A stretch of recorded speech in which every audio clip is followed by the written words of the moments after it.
Dice John, en vez de preguntarnos cómo aplicar el conocimiento teórico, ¿no habría que partir de un estudio del arte?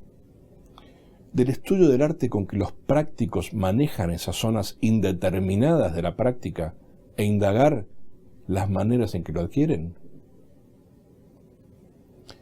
Ese docente que en primer año logró que los alumnos con serias dificultades aprendan a pesar de todos los males pronósticos, ese docente, ¿no resultaría muy formativo analizar su práctica?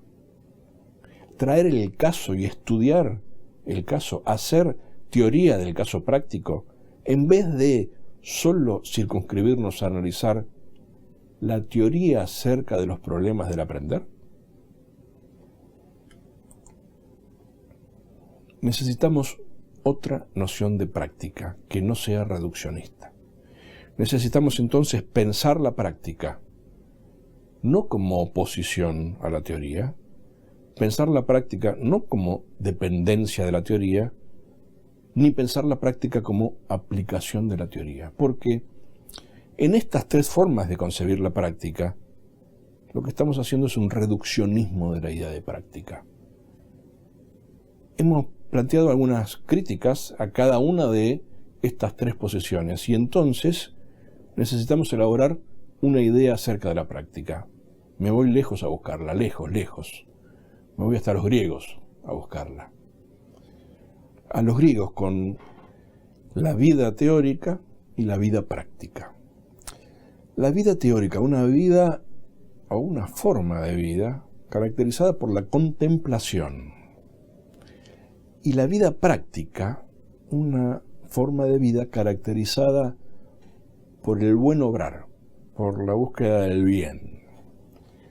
Para los griegos, estas eran dos formas de la actividad humana, o si quieren, la articulación de dos formas de la actividad humana, sin menosprecio de una por la otra.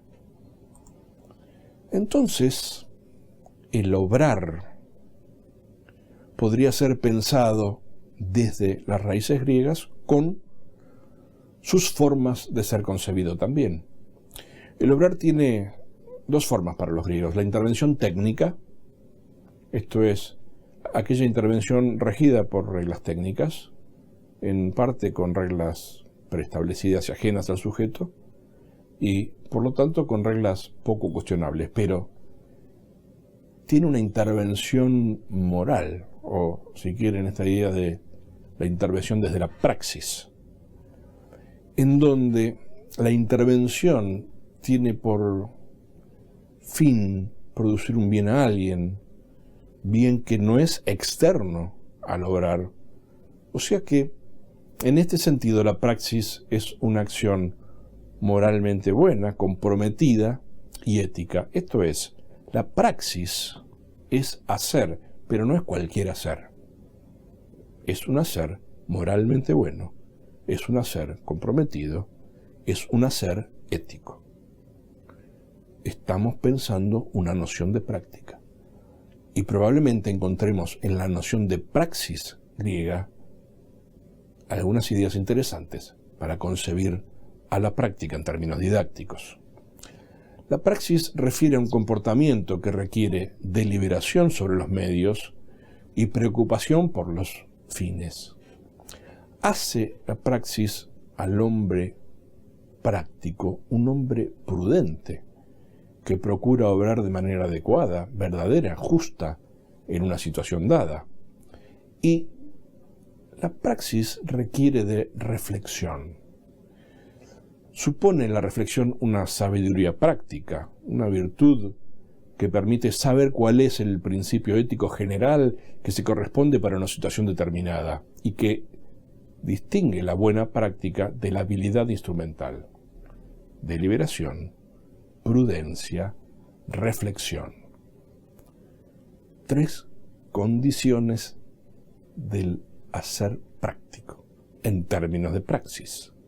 La práctica es entonces una intervención ética en el mundo, no cualquier intervención, una intervención ética. La práctica hace del práctico una persona que actúa de manera justa, no una persona que actúa de cualquier manera, solo una persona que actúa de manera justa. La práctica exige deliberación y reflexión acerca de su sentido para constituirse como buena práctica. No es un hacer alocado, es un hacer deliberativo y es un hacer reflexivo. La práctica genera conocimiento práctico, el tipo de conocimiento que es propio de la práctica. La práctica requiere ser pensada como un conjunto de situaciones y escenarios particulares de enseñanza y de aprendizaje en las aulas, para que estas condiciones de la práctica, de ser una intervención ética que supone un obrar justo y que exige deliberación y reflexión, sean posibles. Estoy diciendo que traer la práctica a las aulas, o, si quieren en la línea de lo que hablábamos, pensar un segmento con presencia de la práctica en las aulas, supone pensar situaciones y escenarios particulares de enseñanza y de aprendizaje en los cuales se den condiciones para que esta forma de concebir la práctica sea posible. La vinculación con situaciones de la práctica profesional, piénsenlo y es fácil por ese lado, facilita la apropiación de un tipo de conocimiento que llamamos conocimiento práctico, en tanto el pensamiento y la acción entran en una particular relación dialógica. Las situaciones de la práctica, entonces, requieren ser pensadas, requieren ser preparadas y requieren ser generadas para que pensamiento y acción entren en diálogo. Y no necesariamente estas situaciones de la práctica requieren estar en campo o estar en laboratorio o estar en lugares ajenos al propio instituto superior. La práctica puede ser traída, puede hacerse presente en el aula de maneras diferentes, a través de distintas voces y ciertamente sostenida desde diferentes recursos. La enseñanza vinculada a las situaciones de la práctica supone un tipo de intervención didáctica diferente a aquellas que rigen las vinculaciones con la teoría. Por eso, pensar la práctica en el aula supone pensar el trabajo con una lógica distinta al que habitualmente lo pensamos con la teoría, para que sea posible aprender del conocimiento que se genera en el vínculo con situaciones de la práctica. Porque aprender situaciones de la práctica o aprender en situaciones de práctica requiere reconstruir la experiencia de la práctica, reconstruirla y empezar a interpretarlo desde ciertos marcos teóricos y conceptuales. Y allí también interviene la teoría, pero interviene de una manera distinta. No se trata de una teoría que la práctica aplica, se trata de una teoría que sirve para interpretar situaciones de la práctica. Reconstruir la experiencia, interpretar las situaciones de la práctica para finalmente delinear orientaciones para la acción. Entonces necesitamos que la enseñanza que facilite y promueva el vínculo con la práctica tenga presente la posibilidad de reconstruir la experiencia, la posibilidad de interpretar la experiencia de la práctica y la posibilidad de, desde allí, generar orientaciones para la acción en la práctica. Esta posición respecto a la enseñanza y el aprendizaje de la práctica descarta concebirla como circunscripta solo al hacer, como equiparada al aprendizaje de ciertas rutinas, como asimilada a la adaptación de los ritmos de la profesión, como ajustada solo a estar en una situación, o como delimitada a la necesidad de cierto conocimiento teórico previo. Para aprender el conocimiento que se genera en las situaciones de la práctica, es necesario que la práctica esté presente a lo largo de la formación. Y no necesariamente a través de una unidad curricular específica que se llame prácticas o algo por el estilo. Digo, no necesariamente con una materia que se llame práctica. Es necesario que la práctica esté presente a lo largo de la formación y que estas situaciones de la práctica sean pensadas como escenarios de aprendizaje desde las distintas unidades curriculares. Estas experiencias de práctica requieren incluir la reflexión y el análisis sobre las intervenciones realizadas en situaciones de práctica, aun cuando esas situaciones sean de observación, aun cuando esas situaciones sean hipotéticas, para objetivar el conocimiento práctico que se pone en juego. Porque la práctica nos enfrenta a los casos únicos, a las situaciones indeterminadas, decía John, a las zonas indeterminadas que se dan en la práctica, a las situaciones difusas, a los escenarios en los cuales no hay claridad sobre cuál es el problema. Decía John, la práctica se presenta problemática varias veces a la vez.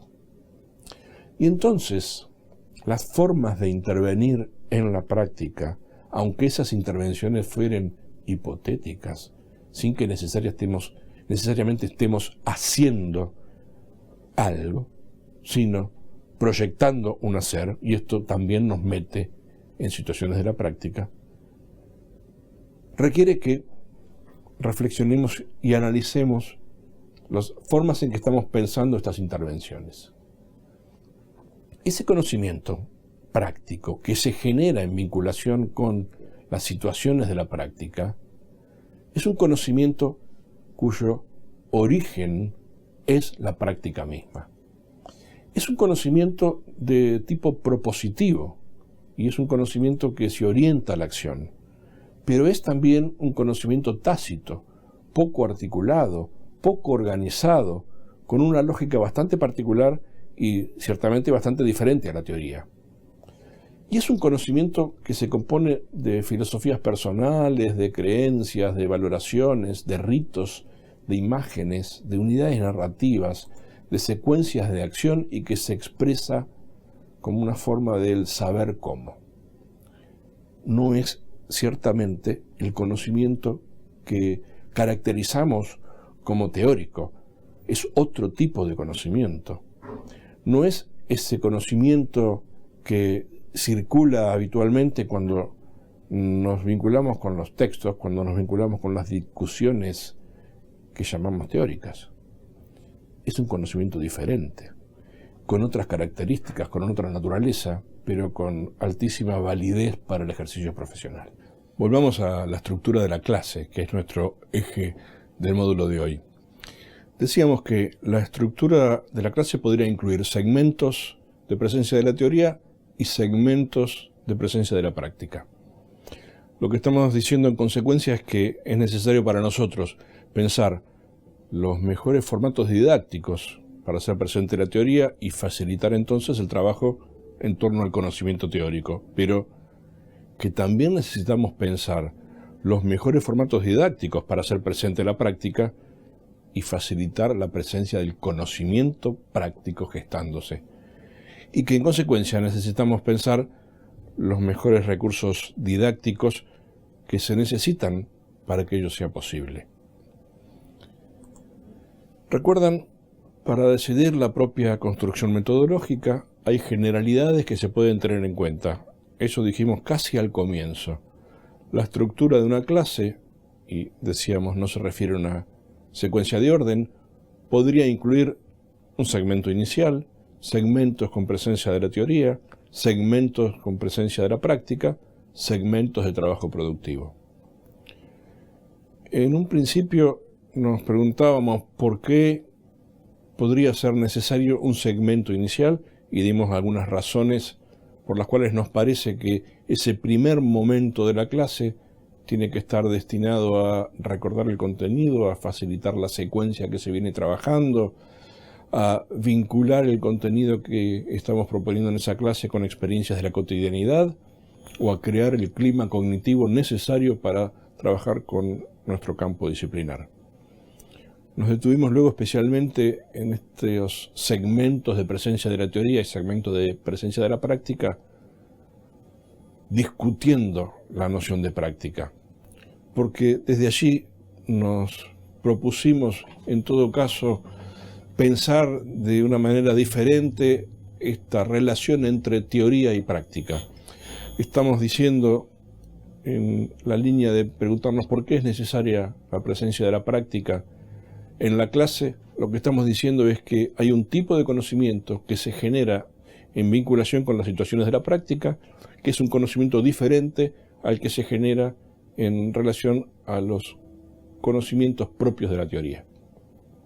Este conocimiento práctico, así lo llamamos, es un conocimiento con distinta naturaleza del conocimiento teórico y que empieza a construirse en nuestros estudiantes en la medida en que experimentan situaciones de práctica, reales o hipotéticas, analizan situaciones de práctica, reflexionan sobre situaciones de práctica, piensan posibles intervenciones en situaciones de práctica, y entonces la práctica se presenta casuísticamente, como casos únicos, y el pensamiento empieza a generar desde allí alternativas de intervención, que son alternativas de intervención pensadas desde el tipo de conocimiento que empieza a elaborarse en la medida que nos metemos con ese tipo de situaciones. Nos quedaría, por último, para cerrar nuestro módulo, preguntarnos por qué es necesario un segmento de trabajo productivo. ¿A qué llamaríamos trabajo productivo?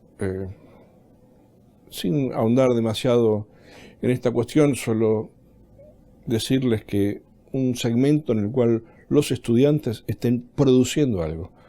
Produciendo en términos de no necesariamente de productos materiales, sino de producción de ideas, producción de análisis, trabajo genuino centrado en los estudiantes.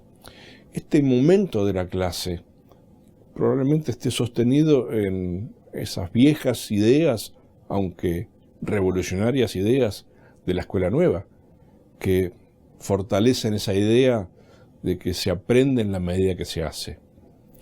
No quiero decir con esto que necesariamente tengamos que pensar que solo se aprende haciendo, pero que este momento de la clase en el cual el eje está corrido y está puesto casi exclusivamente sobre la actividad de los estudiantes es un momento necesario en la clase. Necesario porque ese momento de la clase lo que permite es generar interacción entre el conocimiento teórico y el conocimiento práctico en el centro de los estudiantes, con centro en los estudiantes, con eje en los estudiantes. El trabajo productivo implica, a su vez, un tipo de desafío cognitivo diferente al desafío cognitivo propio de los otros segmentos.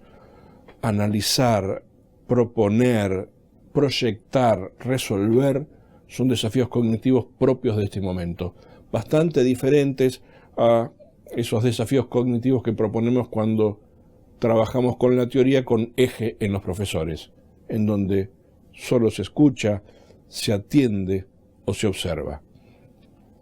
Nos pasa que muchas veces la parte de la clase en la cual pensamos en que el eje esté puesto casi con exclusividad en los estudiantes, es la parte última de la clase, es la parte en la cual decimos, hoy no me quedó tiempo. Pensar en los segmentos de la clase es pensar el equilibrio de los segmentos también. Es pensar que hay un momento en el cual es necesario que nuestros estudiantes estén produciendo ideas